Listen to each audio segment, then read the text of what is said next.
கர்த்தருடைய பரிசுத்த நாமத்துக்கு மகிமை உண்டாவதாக. இந்த நாளின் கிருபையின் வார்த்தை எபேசியர் 6ஆம் அதிகாரம் 13ஆம் வசனம். ஆகையால் தீங்கு நாளிலே அவைகளை நீங்கள் எதிர்க்கவும் சகலத்தையும் செய்து முடித்தவர்களாக நிற்கவும் திராணியுள்ளவர்களாகும்படி தேவனுடைய சர்வாயுத வர்க்கத்தையும் தரித்து கொள்ளுங்கள். பிரியமானவர்களே, ஏற்கனவே உங்களுக்கு தெரிந்த ஒரு விஷயந்தான். என்னன்னு கேட்டால், இந்த உலகத்தில் 2 ஆளுகை இருக்கிறது. தேவனும் இந்த உலகத்தை ஆளுகிறார், சாத்தானும் அவனுடைய ஆட்களும் இந்த உலகத்தை ஆளுகிறார்கள். இப்படி இருக்கும்போது தேவனுடைய பிள்ளைகளுக்கு எப்பொழுதுமே சாத்தான் எதிராக செயல்பட்டு கொண்டிருக்கிறான். தேவனுடைய பிள்ளைகளை தேவனை விட்டு பிரிப்பது, பாவத்தில் விளைவிப்பது, சமாதானத்தை இழக்க செய்வது, எப்படியாகிலும் தேவனுடைய வழியிலிருந்து அவர்களை பிரித்து அவர்களை தன் வழியில் நடத்த வேண்டும். மெயினாக தேவ பிள்ளைகள் சமாதானத்தை இழந்து போகணும். தேவ பிள்ளைகள் பரிசுத்த வாழ்க்கையில் இருக்கக்கூடாது, அவர்கள் தோல்வி அடைய வேண்டும் என்று சொல்லி சாத்தானும் அவனுடைய கூட்டமும் செயல்பட்டு கொண்டிருக்குது. அவர்களை ஒவ்வொரு நாளும் எதிர்த்து போராடக்கூடிய ஒரு போர்க்களத்தில் தான் நாம் ஆவிக்குரிய வாழ்க்கையில் நாம் இருந்து வருகிறோம்.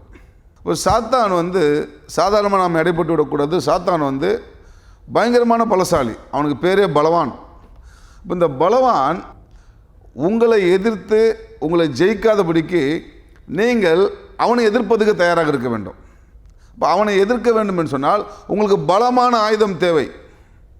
இப்படி பலமான ஆயுதம் அப்படின்னு சொல்லும்போது உங்கள் குணமே அந்த ஆயுதம்னு சொன்னால் உங்களால் நம்ப முடியுதா? நம்ம குணமே நம்முடைய ஆயுதங்க. நம்முடைய குணத்தை வைத்து நாம் சாத்தானை ஜெயிக்க முடியும். தேவன் மேல் உள்ள நம்பிக்கை, விசுவாசம், சத்தியம், ஊழியத்திற்கு எப்பொழுதும் ஆயத்தமாக இருக்கக்கூடிய ஒரு நிலை, தேவனுடைய வசனத்தை அறிந்து வைத்திருப்பது, இதுதான் நம்முடைய பலனே. இப்போ இவைகளை வைத்து நாம் சாத்தானை நாம் ஜெயித்து விட முடியும் என்று வேதம் சொல்லுகிறது.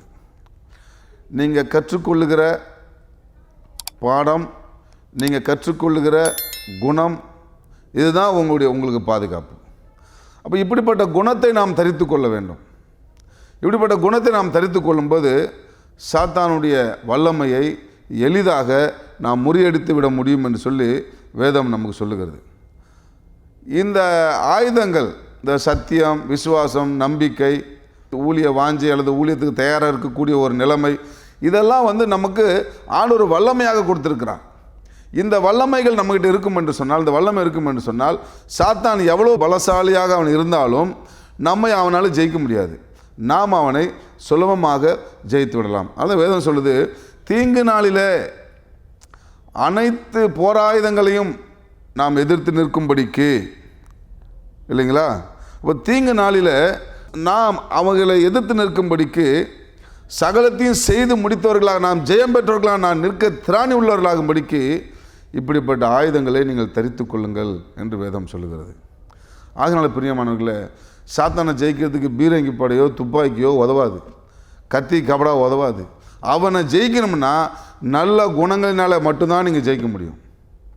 சத்தியத்தை அறிவு, சத்தியம் நிறைந்திருப்பது, சத்தியம் உள்ளவர்களாக இருப்பது, விசுவாசம் உள்ளவர்களாக இருப்பது, தேவன் மேல் நம்பிக்கை உள்ளவர்களாக இருப்பது, ஆவிக்குரிய வாழ்க்கையில் நல்ல நல்ல அனல் உள்ளவர்களாக பற்றி எறிவது, இப்படி ஆவிக்குரிய வாழ்க்கையில் அனலாக இருப்பது, இதில் தான் நம்ம சாத்தானை ஜெயிக்க முடியாது, தவிர மற்ற எந்த வழியிலும் நம்ம அவனை ஜெயிக்க முடியாது.